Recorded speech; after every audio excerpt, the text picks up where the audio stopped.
The account of the first Pentecost is taken from the second chapter of Acts.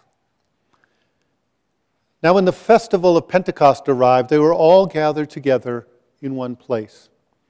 And suddenly, without any warning, they heard the sound of a gale-force wind, but they didn't know where it was coming from. And then the Holy Spirit descended on them like wildfire, tongues of fire resting above every head.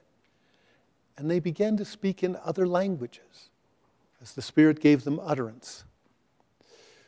Now there were in Jerusalem pilgrims from all over the world.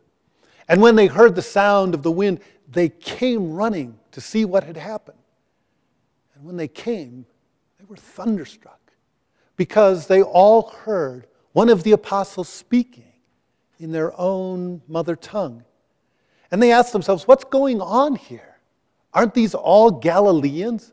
How is it then that we all hear in our own mother tongues, Parthians, Medes, and Elamites, visitors from Cappadocia, Mesopotamia, and even Judea, from Pontus and Phrygia, Asia and Pamphylia, even Egypt and the parts of Libya belonging to Cyrene, Romans, both Jews and proselytes, even Cretans and Arabians, we all hear of the Lord's marvelous deeds in our own tongue.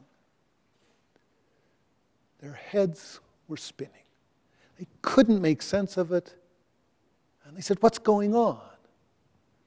But some of them joked, it's nothing. They're just drunk on cheap wine.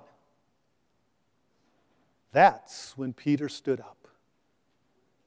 And he said, now my fellow Jews, all of you from all over the world, listen carefully and get this story straight.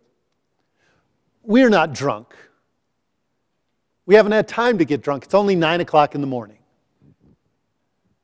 No, this is what has happened. What the prophet Joel promised. On that day, I will pour out my Spirit upon all flesh, and your sons and your daughters will prophesy. Your young men, they will see visions, and your old men, they will dream dreams.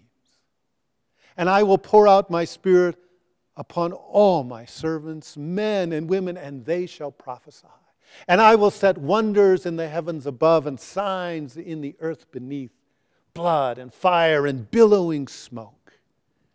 And the sun will grow dark, and the moon will turn to blood at that great and awesome day of the Lord. And everyone who calls on the name of the Lord will be saved. This is the word of the Lord. Thanks be to God. Please be seated.